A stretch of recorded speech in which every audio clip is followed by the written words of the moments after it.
What up, y'all? Appreciate you showing up, hanging out, listening to my dumb ass. Like and subscribe. So. I know the donkey unicorns and the ponies are going to have a field day with this news, but it seemed inevitable given the previous statements of Phil Spencer, the market, tariffs, all these things, right? So seems that Xbox is raising prices on everything. Games, consoles, controllers, except for Game Pass. Game Pass is staying the same for now. So that's the silver lining in this whole situation. But let me break down each little section so that we can understand why and, basically why. Do I agree with it? No. I'm a consumer. I don't want to pay more. I don't want to have to pay more. I would rather pay less. But the previous model of consoles, video games, consoles, right? Where you sell the console at a loss, you make it up on the games. That was the business model. That is no longer the business model. Nintendo left that business model when the GameCube was the last time they did that. After that, the Wii and everything else, they never ate any costs on consoles, right? So they were the first to do it back in the day. And PlayStation started doing it earlier this generation with the PlayStation 5 Potato, the Pistol 5 Potato. I don't think they're taking a loss on that. And they upped the prices on all their other consoles, the PlayStation 5 amateurs. And so, there you go.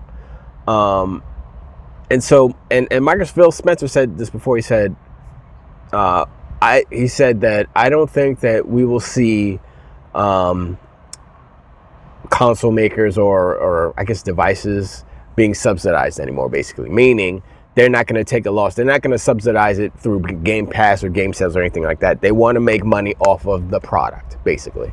And so whatever product they're going to make, that's what it's going to be. And they have said that they have been losing money on every Xbox Series X sold. Oh, no, I think both, actually. The S, definitely. And so they up the prices. So I say one part of it is tariffs. Thanks, the powers that be, I guess, for that. The other part is the behavior of the other companies or players in this market, meaning Sony and Nintendo. Sony and Nintendo are raising prices.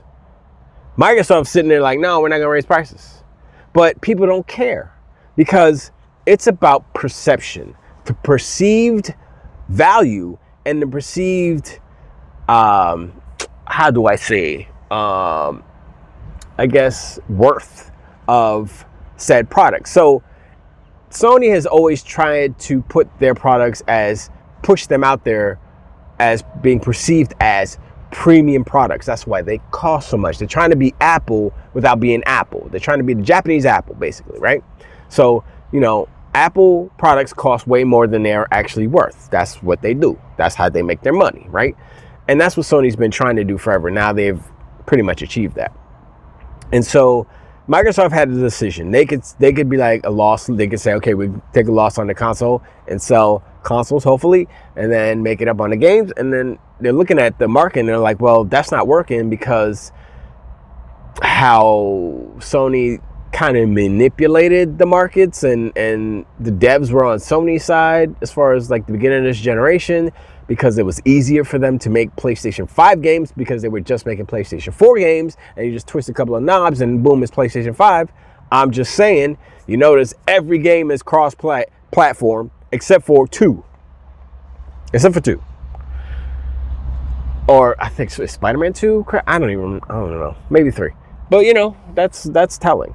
And so Microsoft said, okay, we're not going to take a loss on these consoles that we're not really selling a lot of anyway, but if we sell some, then we'll make profits. So then their profits will go up and boom, boom, boom. And the genius about what they did, even though it seems like a bad deal, like consoles go up, all the consoles went up across the board, controllers go up, I think $5 or something like that, blah, blah, blah, right? Game can go up to 80. Not all of them, obviously, but you know. And the game part, I'm not really concerned about that because 1-2 games per, you know, might be $80. Like Call of Duty, probably $80. Fable, maybe $80. You know, but other than that, like South of Midnight just came out. That was 50. You know, Expedition 33 was 50, 60. You know what I'm saying? So that's not an issue.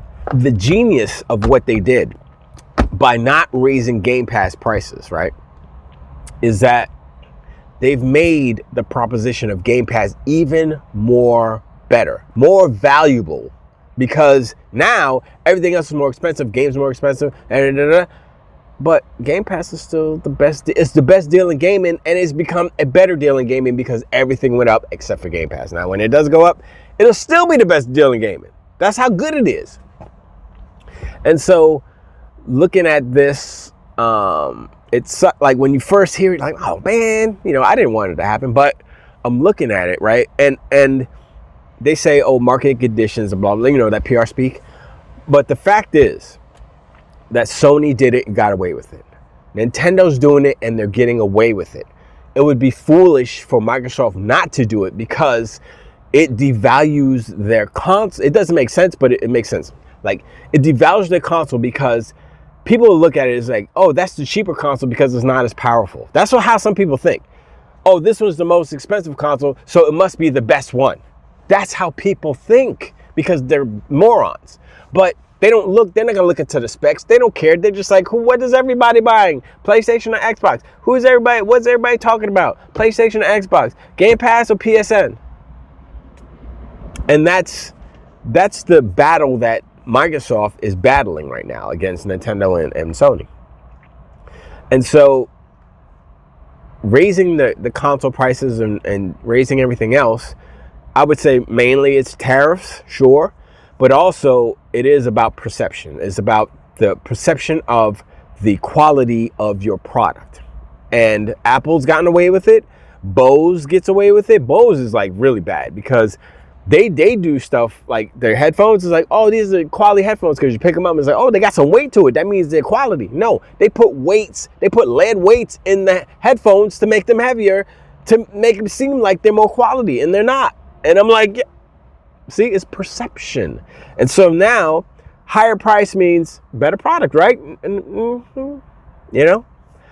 And so, and to keep in line with everything else, to be competitive, if you will, with PlayStation and Nintendo, they kind of have to be in the same ballpark, if you will. The differentiator is Game Pass. Game Pass will still remain the best deal in gaming. You don't have to buy an Xbox because they don't really care if you buy an Xbox. And now, if you buy an Xbox, sure. If you don't, that's okay. Because before it was like, oh, if they don't buy an Xbox, then we don't lose money on every Xbox. But now they're not losing money on every Xbox. So if you buy one, that's cool. If you don't, as long as you get Game Pass, it doesn't matter. As long as you buy our games, it doesn't matter.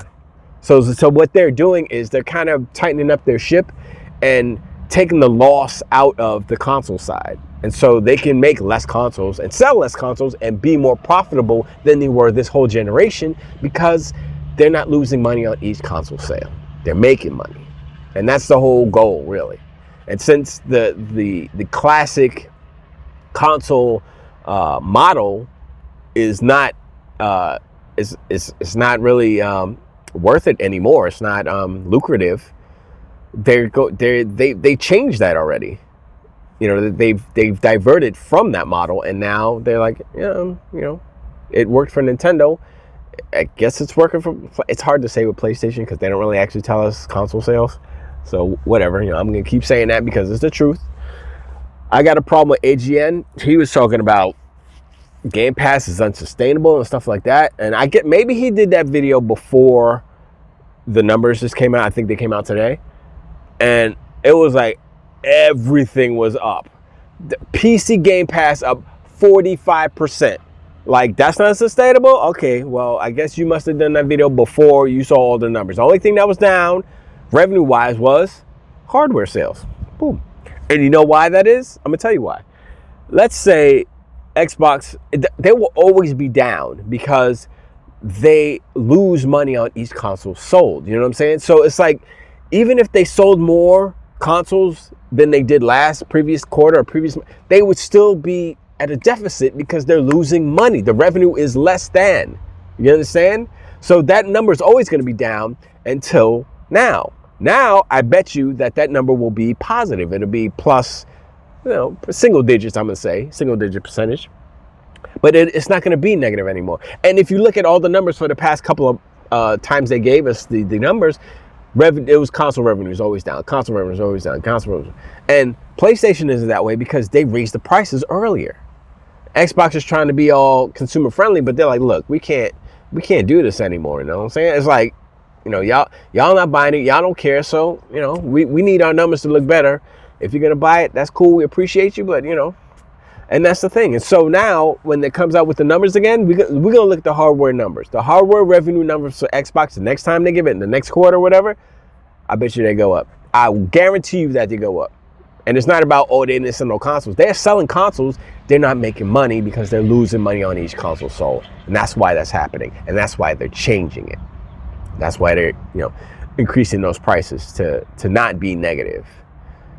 Which is, it's good and it's bad. I think it's good because it gives us an idea of what these consoles actually cost to make. And that's one thing that I wish that these console makers would do. I wish there was a law that said you have to provide the consumer the price of the goods, the price of, goods as far as how much does it cost to make this product?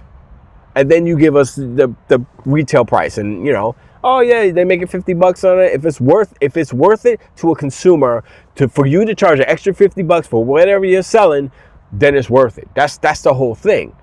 And they say, yeah, I'll give you $50. That's cool. You know what I'm saying? Plus whatever, 500 or whatever. That's cool because it's worth it. But if, it costs you $1.50 and you're charging $600, I got a problem. You know what I'm saying? And that's where I look at Apple and I'm like, yo, Apple, them phones do not cost thousands of dollars no, they don't. No, I'm sorry. Y'all are just crazy with that. The cost of goods does not equate to all that money for these little ass phones. Nope.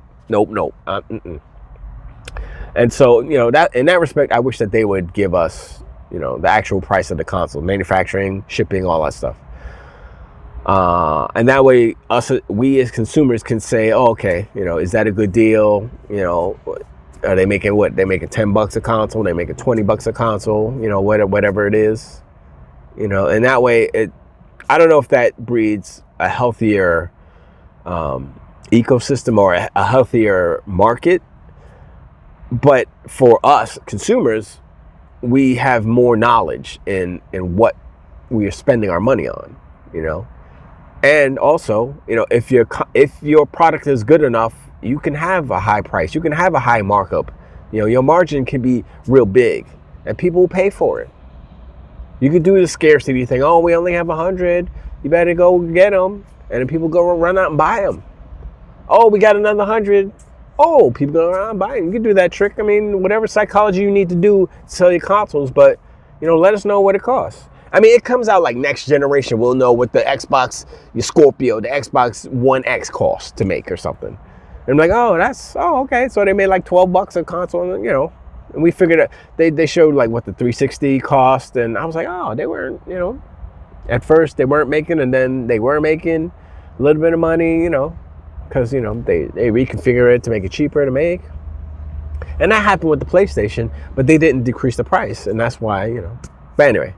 Start to ramble, but it sucks. Prices going up, especially in this economy, tariffs, and another thing I wanted to talk about: the fact that Game Pass didn't go up is a testament to Microsoft, because it's costing them more to maintain Game Pass than it did before. Like, say if they're going to do server upgrades and stuff, throw in some new blades and stuff, it's costing them, the tariffs cover everything electronic. Cars, anything with a microchip, it's going up. So their server farms, if they got to throw some blades up, it costs them more than it did before. And so, the fact that Game Pass didn't go up, that's cool. I mean, how long is that going to last? Who knows? But, it's it's a testament to, I guess, their consumer-facing movement. Anyway, I appreciate you answering. Like and subscribe. Let me know what you know. Let me know what you know. Let me know what you think about the price increases, and in perspective of the previous price increases from PlayStation and Nintendo. $80 up. I say thank you, Nintendo, for starting this $80 game thing, but whatever. I don't think it's that big of a deal. We're not gonna. There'll be some games, not every game, but it kind of sucks. But we'll see how it kind of all plays out. I think they're trying to set up expectations for the next gen, and so that's good. So we'll be like, okay, we won't get sticker shock, and then they'll be like, oh my gosh, and I don't know, we'll see. But anyway, I'll talk to you on the next one. Sweet.